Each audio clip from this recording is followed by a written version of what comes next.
miongoni mwa faida na fadhila kubwa za kumsalia mtume alayhi salatu wassalam ni kwamba yule amsaliaye mtume salawatu rabbi wasalamu alayhi anakuwa ni mwenye kutekeleza amri ya Allah subhanahu jalla wa ala, kwa sababu sala ya kumsalia mtume alayhi salatu wassalam ni jambo aliloliamuru Allah azza wa jalla katika Qur'ani yake tukufu.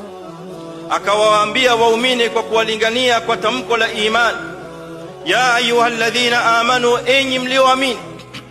Akawapa amri ambayo amri hiyo Allah subhanahu wa ta'ala kwanza yeye mwenyewe ndiye aliyoitekeleza, akafuatiwa na malaika, na ndio watatu wakaambiwa waumini nao kadhalika waitekeleze amri hiyo.